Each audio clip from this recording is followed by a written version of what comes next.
Cette semaine, c'est Arnaud Gillot, le chef de l'Arsenal à Nancy, qui cuisine pour nous. On va s'occuper de la première recette de cette semaine.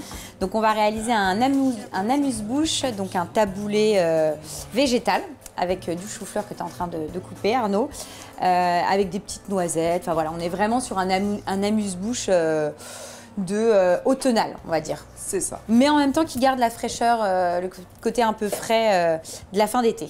On va dire ça comme ça.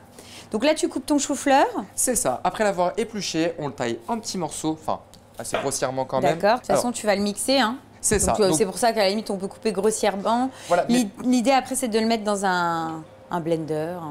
Voilà, le mieux, c'est un robot mixeur. Après, voilà, avec juste des lames de cutter. Le but, c'est on met dans le robot et il faut donner des à-coups. Parce que si on le met trop fort et trop longtemps, on va retrouver une petite purée et ça ne va pas être agréable au goût. Donc tu mixes. Après 2-3 à-coups, on retrouve la texture de la semoule, un petit peu taboulée. C'est génial. Tu débarrasses dans ton cul de poule. C'est ça. Pour pouvoir l'assaisonner tranquillement. C'est vrai qu'on utilise des petits robots, mais c'est vraiment juste pour mixer. Hein. Oui, oui. Voilà. Alors ensuite, on va faire torréfier des petites noisettes. D'accord. Donc là, hop, tu chauffes une poêle et puis l'idée c'est de les faire torréfier. Alors là, on utilise une poêle, mais on aurait pu très bien aussi les mettre au four. Quoi. Oui, on peut aussi. Allumer, ça marcherait bien aussi. Moi, j'utilise une poêle parce que c'est plus rapide. D'accord. C'est plus rapide et on peut vérifier vraiment la cuisson au maximum. Donc on surveille. Qu'est-ce qu'on fait pendant ce temps? Alors pendant ce temps-là, on peut prendre notre petite coriandre fraîche, la ciseler finement. Et vraiment, la coriandre, ça va le donner le petit côté fraîcheur. C'est assez puissant. J'adore. C'est pour ça qu'après, il ne faut pas mettre trop d'informations. Coriandre, noisette, citron, pour moi, ça suffit. Tu veux que je donne un petit coup pour surveiller? Voilà, nickel. Hop là. Donc, un demi-citron. D'accord. On met un petit peu de sel. Un petit peu de poivre. De moulin à poivre. Donc là, on est vraiment... moi, j'utilise du 5B. D'accord. Je trouve que le poivre est un peu trop puissant, alors que le 5B, plus d'arôme, sans la puissance. Ensuite, tu mélanges. C'est ça. Donc, on met un petit peu d'huile d'olive. Oui. Extra vierge. D'accord. On peut mettre un peu d'huile de noix. Bah oui, autant rester dans effectivement ce goût-là, puisqu'on va retrouver... D'ailleurs, les noisettes, tu vas les concasser? C'est ça. Ah oui, parce que sinon, ça va être un petit peu trop... Trop gros, hein, mais... Trop gros, trop cassant. Voilà, là, on est pas mal. Vous voyez, c'est un petit peu caramélisé. D'accord. Donc, ensuite... Tu les mets sur ta planche. On met un petit peu. J'en ai mis un petit peu de trop, hein. Mais c'est pas forcément grave. Et après, donc, tu vas hacher grossièrement. C'est ça. La petite technique, c'est vous prenez votre couteau et on les claque comme ça. D'accord. Et après, tu vas recouper au couteau directement. Est-ce que si j'assaisonne avant, je peux le laisser au frais ou vaut mieux que je prépare tout, je fais l'assaisonnement juste avant de dresser? Non, en vrai, ça aurait été une salade, il aurait fallu le faire minute. Là, le chou-fleur, il n'y a pas de gêne. Voilà, pas gênant. Ça va pas le cuire, ça reste... Oui, et puis ça va pas... ok, ce sera pas gênant, en tout cas, ça va pas altérer. Par contre, peut-être pour garder le croquant des noisettes, au dernier moment, je mets les noisettes. Ah, ça oui. Parce que si on met les noisettes au frigo, là, ça va prendre l'humidité et ce sera pas... Et on n'aura plus le côté croquant. Donc, on peut assaisonner en amont, mais au dernier moment, on rajoutera les noisettes. Voilà, donc une fois qu'on a gardé quand même de la mâche, le but, c'est d'avoir le croquant. D'accord, tu les mets directement dedans. On met dedans. Super. Et après, tu mélanges le tout. C'est ça. Et on est bien. D'accord. On dresse? C'est ça. Alors, donc moi je prends des petites verrines classiques, voilà. On pourrait faire des quenelles, mais alors moi je trouve que pour trouver le taboulé, vaut mieux le garder. Oui, c'est ça. Pour avoir en tout cas le visuel qu'on souhaite avec le chou-fleur, donc ce côté, cette appellation taboulé, vaut mieux le servir comme tu pourrais manger un taboulé classique. Tu rajoutes... On est sur des micro-pousses de coriandre, pareil. Et voilà. Et bah top. On y va, on goûte.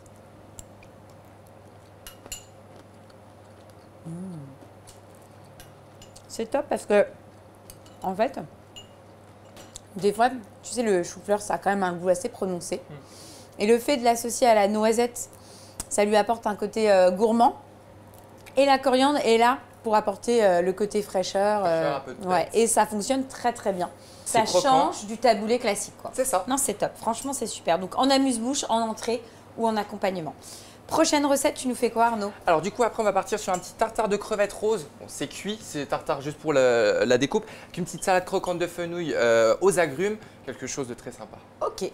On commence par quoi, Arnaud? Alors, on va commencer déjà par le tartare. D'accord. Donc du coup, c'est des crevettes que j'ai décortiquées juste Oui. avant. Alors, je dis tartare, c'est cuit. Oui, oui. Voilà.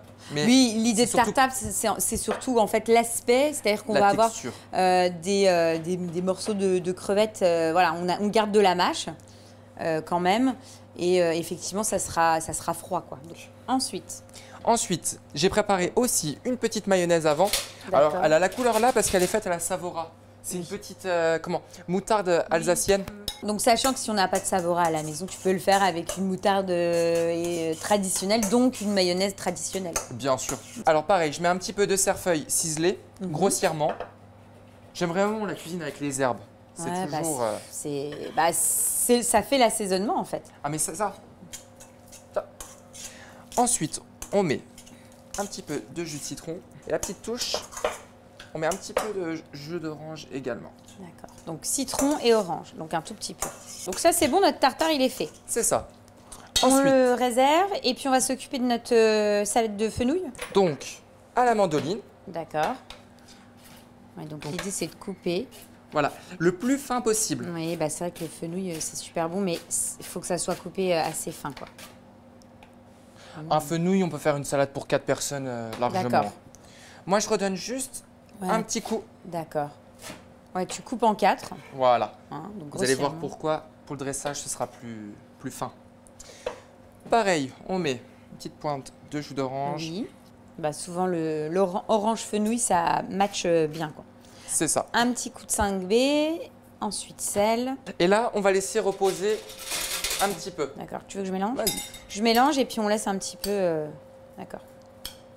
Donc ensuite tu recoupes du cerfeuil. Voilà, ça c'est vraiment aussi pour le côté fraîcheur, la couleur. Ensuite. Eh ben, on peut passer au dressage. D'accord. Alors, pour le dressage, c'est assez simple. Donc, Ouais, on tu met prends un emporte-pièce. Enfin, Voilà. un petit. Non? le tartare. Oui. Donc hop, t'appuies un petit peu pour. Pour pas que ça tombe. Oui, et puis pour que ça, voilà, que ça reste esthétique. Hop. Après, ça reste une entrée, hein, donc assez Oui. léger. Hein. Oui, c'est ça. Hein, on reste sur un format de début de repas. C'est ça. Ensuite, Donc, la petite salade de fenouil croquante. Le but, c'est vraiment de garder le volume. ouais, donc hop. Ouais, super. Oui, puis ce qui est sympa, c'est que ça cache un peu ton tartare. C'est ça. Ça le masque tout en donnant du volume. Puis, donner la texture, parce que la crevette est assez mou. Ouais, ça va, bah forcément, ça va apporter du croquant. J'aime bien mettre 2-3 petites pousses d'épinards. On est D'accord. encore sur la saison, sur des jeunes pousses. Hop. Une petite feuille d'épinard. Et derrière, un tout petit peu d'huile d'olive. D'accord. Ouais, pour finaliser. Et voilà. Super. Bon, on va goûter ça. Bon, on y va, on goûte.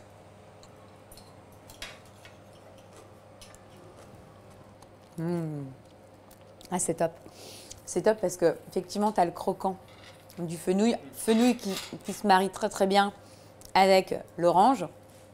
Et puis, tu as en dessous ton petit tartare. Et alors, avec les herbes, c'est top. Et la petite mayonnaise à la Savora, c'est parfait. Mais c'est ça, et ça donne le petit côté Exactement. de punch voilà, qui relève un peu le plat. C'est trop bon. C'est Quand vraiment on le top. voit, c'est plat, enfin c'est très végétal, c'est très plat, mais c'est vraiment la Savora qui ressort le petit goût moutarde et Non, réfort. c'est top. C'est vraiment une belle recette. Puis c'est pareil, comme la première recette, ça va très très vite, quoi. Donc à la maison, on rentre chez soi, on a tous les ingrédients, en 10 minutes, même pas, c'est terminé, quoi. Mais c'était le but aujourd'hui, voilà, de trouver des petites recettes simples à faire à la maison et c'est hyper rapide. Ouais, non, c'est vraiment bien.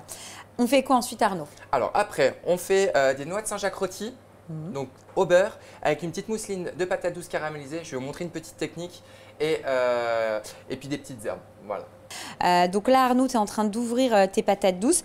Patates douces donc, que tu as cuit comment te les as cuits pour obtenir ça? En fait, c'est tout simple. Vous prenez la patate douce, donc crue Entière, comme ça ok. et vous la mettez au four pendant 1h30 à 200 degrés. D'accord. Rien du tout. Si vous voulez mettre sur un petit lit de gros sel, c'est possible, mais il n'y a pas vraiment D'accord. d'utilité. Donc on met comme ça. En fait, elle va cuire complètement dans la peau. Donc elle va garder, j'imagine, tout son goût. La patate douce, c'est un légume assez sucré et du coup, ça caramélise. On le voit à la couleur. Ouais, c'est vrai. Une fois cuite, c'est un peu comme les pommes de terre en robe des champs. Oui, c'est vrai. C'est le même principe. Donc tu vas récupérer la chair de ta patate douce. Voilà, et on met au robot mixeur. Si D'accord. vous n'avez pas de robot comme ça, on peut faire avec les mixeurs plongeants, les girafes de la maison. Ça fonctionne aussi. Donc là, l'idée, c'est de réaliser une mousseline de patate douce. Hein. C'est ça. On est sur... hop. Ouais, puis là, quand on la prend, hop, ça vient tout seul, quoi. C'est ça, c'est très fondant. Mais on le sent... Là, on a vraiment toute l'odeur de la patate douce. C'est ça, et on rapporte rien. Pas d'eau, pas de gras. Oui, tu gardes vraiment le goût de la patate douce. Et comme elle a cuit dans sa peau, ça a cuit comme un système à l'étouffer, en fait. C'est ça, c'est ça. Donc, une fois qu'on a terminé ça, on met au mixeur. Oui. Après, on est en Lorraine, on aime le beurre. D'accord, donc tu vas mettre un petit peu de beurre. Donc, on monte la purée de patate douce au beurre. D'accord. Ouais, donc tu vas en mettre pas mal pour vraiment apporter de la gourmandise. Bon, d'un autre côté, là, en termes de cuisson, on les a cuits avec rien du tout. Donc, voilà, c'est ça. Et en fait, ça va donner aussi le côté un peu lisse de la purée. Ouais, ça va la lustrer. C'est ça. Donc tu refermes et tu mixes. Voilà. Donc là, le but, c'est de la laisser tourner quand même 2-3 bonnes minutes. D'accord. Voilà, il faut vraiment que elle va monter avec la matière grasse. D'accord. C'est ça. Donc bien sûr, hein, toujours un peu de sel, pas trop pour garder le côté sucré. Et un petit coup de cinglé. Voilà. Voilà, donc là, ça y est, on est sur la texture qu'on souhaite. D'accord. Ouais, donc vraiment bien lisse, bien monté. Top. Donc là, c'est génial. Donc là, on le réserve. Hein. On réserve au chaud. Donc juste avec le couvercle, ça suffit. D'accord. On fait quoi ensuite? La petite vinaigrette au gingembre. Ça marche. Donc je prends ça.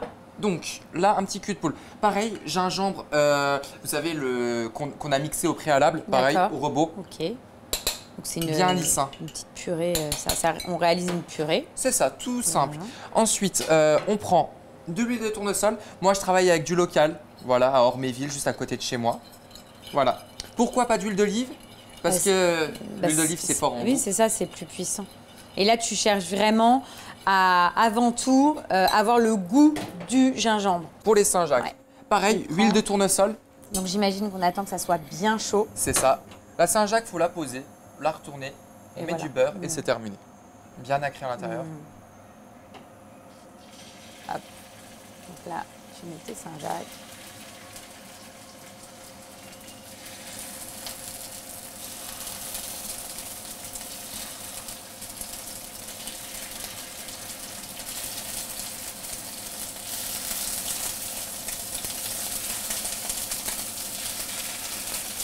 Tu me disais que là, c'était un produit à côté de chez toi. Tu essayes de justement travailler la carte producteur, tu recherches sur des nouveaux produits? C'est ça, au maximum local. Je pense que ça ne sert plus à rien d'aller chercher à 2000 km nos produits.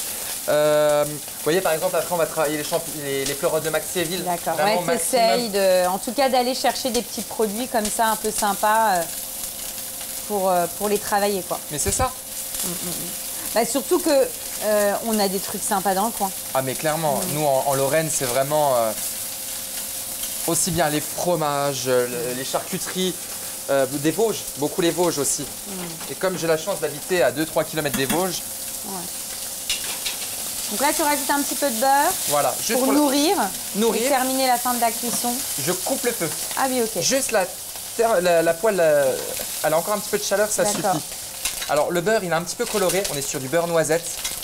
C'est vraiment meilleur. Et voilà, on a l'odeur de la noisette. Ah, super. Alors, pour le dressage, on prend une petite cuillère de purée.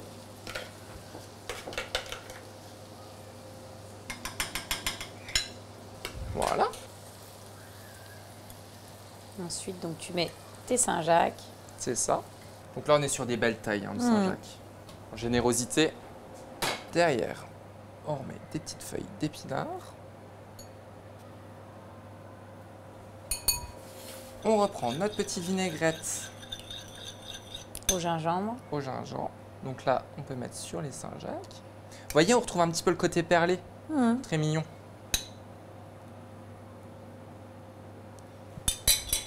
Alors du coup, là, c'est la même purée de patates douces que j'ai mis en pipette. Voilà, c'est plus pour le côté un petit peu esthétique. Et puis, Oui, pour pouvoir dresser. Ouais.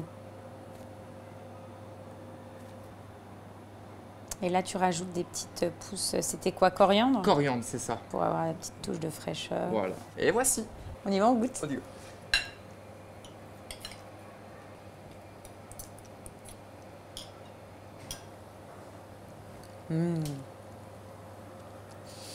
C'est vrai que la patate douce, la cuisson, elle a un goût. C'est un truc de fou. Ça a vraiment gardé le bon goût, comme tu dis, caramélisé, sucré.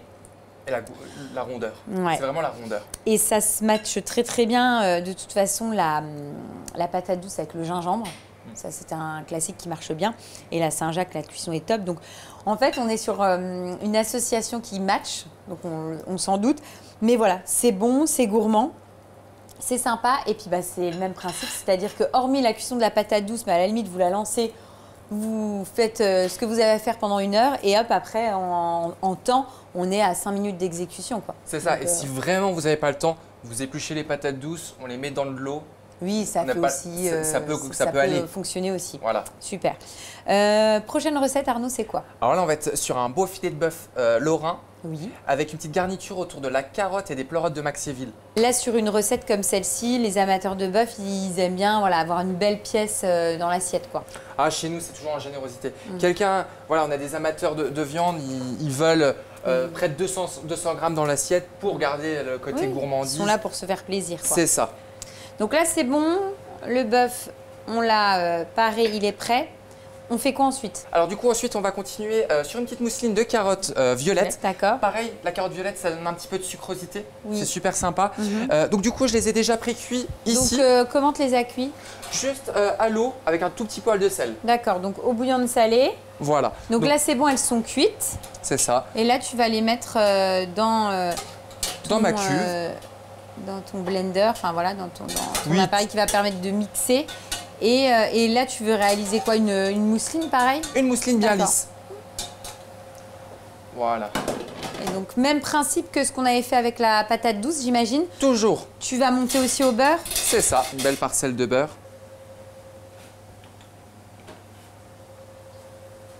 Je ne vais pas rajouter de sel.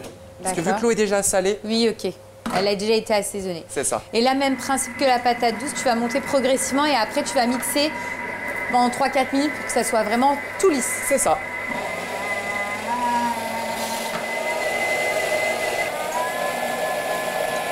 Et voilà. Donc là, c'est bon. Normalement, parfait. Donc, tu as le Voyez, rendu que tu Là, on a voulais. une mousseline bien lisse. Donc ça, on réserve, on laisse là. On maintient au chaud toujours. L'avantage de ce robot, c'est que ça reste au chaud. Hop.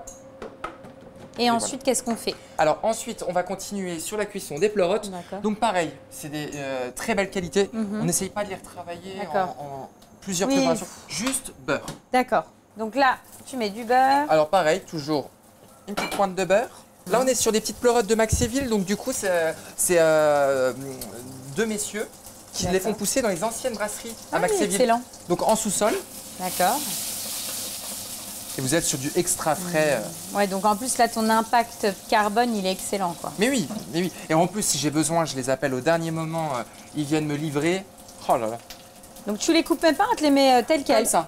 Voilà. Le but, c'est de garder de la mâche. D'accord. Vraiment le Et côté. tu veux garder presque le champignon en entier, quoi. Mais oui.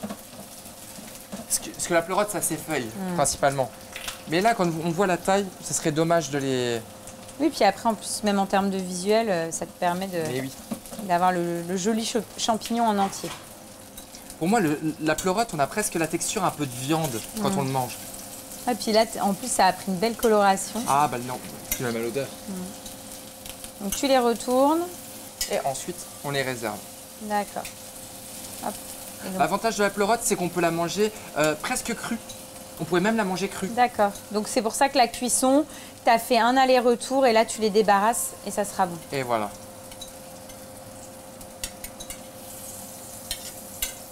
voyez, là, on est vraiment sur un produit superbe qualité.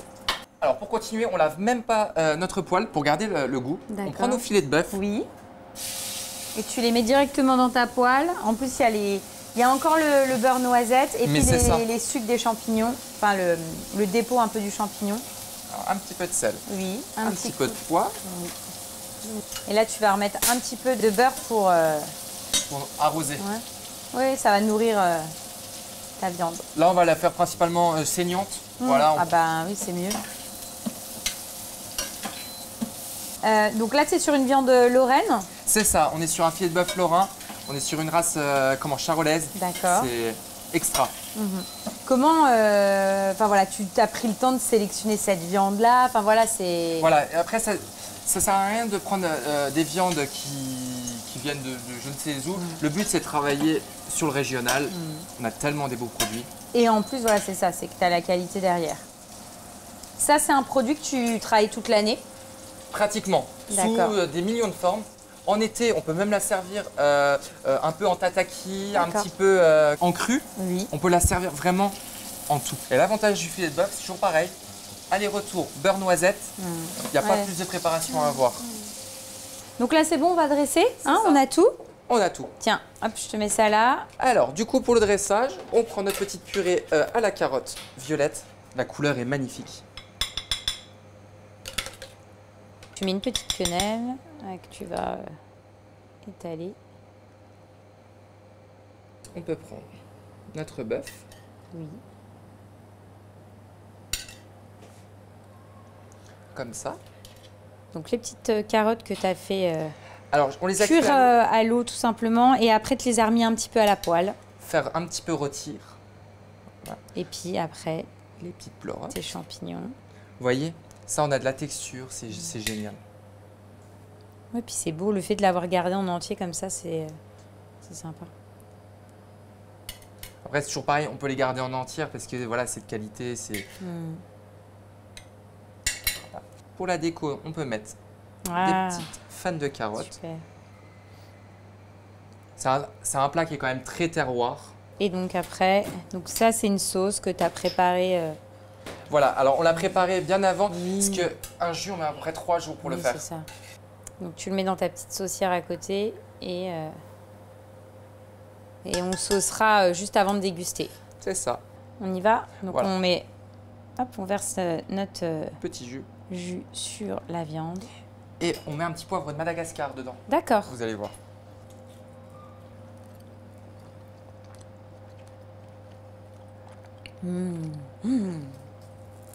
Ah, la viande, c'est un bijou. Franchement, c'est excellent. Elles font en bouche. Ah ouais, franchement, c'est vraiment divin. Et ta petite sauce là avec le poivre. Ça sent, hein. Ah ouais, c'est vraiment top quoi. Et justement, avec le côté un petit peu sucré de la mousseline de carotte, ça. C'est vraiment une belle recette. Bien. Bah voilà, ce que tu disais, on est sur une recette terroir, mais on se fait plaisir. La pièce de bœuf est vraiment excellente, avec des petits produits du coin. Voilà, c'est pareil. En temps, c'est pas compliqué à faire. Non. Et pourtant, le résultat est là. Ah, c'est top. On va terminer avec un dessert, Arnaud ? Voilà. Alors le dessert, on est sur la période des quetchs. Donc pareil, de la région, toujours les quetchs. Avec un petit crumble, une petite mousse légère, mascarpone, vanille. Voilà, quelque chose de simple également.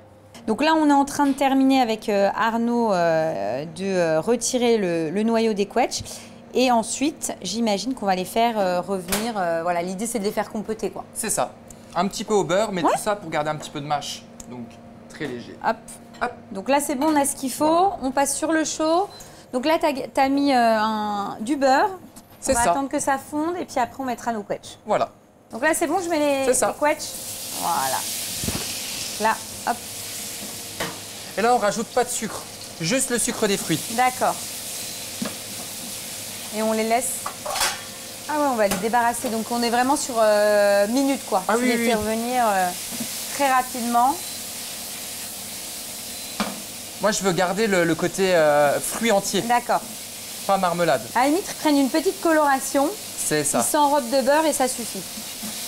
Alors là, aujourd'hui, c'est toi qui nous fais la recette du dessert, mais tu travailles donc avec ta compagne. C'est ça. Et c'est elle qui s'en occupe. C'est Fanny, c'est ça? C'est Fanny. Sauf que c'était pas forcément prévu, mais on attend un petit heureux événement, un petit garçon. Et du coup, elle n'a pas pu être là aujourd'hui. Donc c'est pour ça que c'est moi qui reprends sa petite recette. Mais d'ailleurs, c'est ça la particularité de l'établissement. C'est qu'en gros, vous êtes tous les deux capables d'être et en cuisine et en salle, quoi. C'est ça. Après, on a une belle équipe aussi avec nous. Ouais. Voilà, ils sont 6 en cuisine, on est 2 voire 3 en salle. Et grâce à tout ce monde-là, on arrive à faire fonctionner l'arsenal. Et voilà. Alors là, vous voyez, on a une belle, une belle coloration, vite fait. Puis on voit que le fruit, en tout cas, est déjà en cuisson, c'est bon. Voilà. Et du coup, on garde vraiment le côté texture et fruit entier. Et on voit au fond de la casserole que ça a bien caramélisé. Donc ça, on réserve. C'est ça. Et on s'occupe de notre crumble. Voilà. Alors, donc pour le crumble... Rien de plus simple. D'accord. Donc, de la farine. Non, du sucre.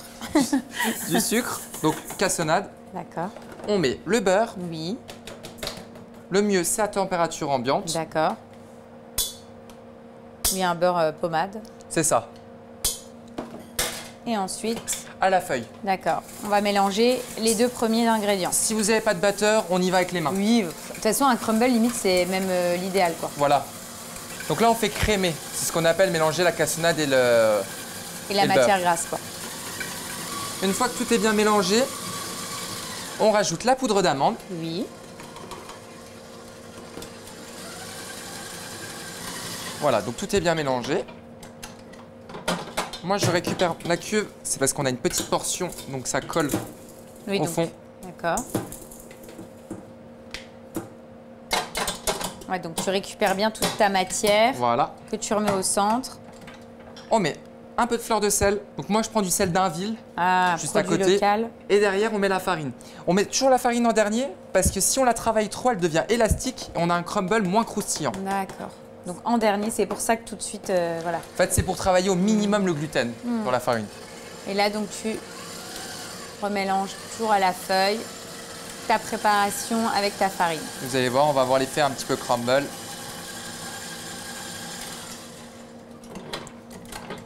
Super. Donc là, c'est bon. Voilà, alors une fois le crumble, vous voyez, en petit... Ouais, tu remets un petit peu, voilà. Enfin, tu l'émiettes un petit peu et donc tu l'étales sur ta plaque. C'est ça. Et après, on va le passer en cuisson. Ça sent bien le beurre. Et voilà le travail. Ok. Donc on enfourne. On enfourne 170 degrés, à peu près 10-12 minutes. D'accord. Donc comme ça, à la limite, pendant que ça cuit, on prépare notre crème vanille. C'est ça. Voilà. Tu prends donc une belle gousse de vanille. De Madagascar. D'accord, de Madagascar. Donc là, on va terminer notre crème montée à la vanille. On sortira le crumble du four et après, on n'a plus qu'à dresser et à goûter.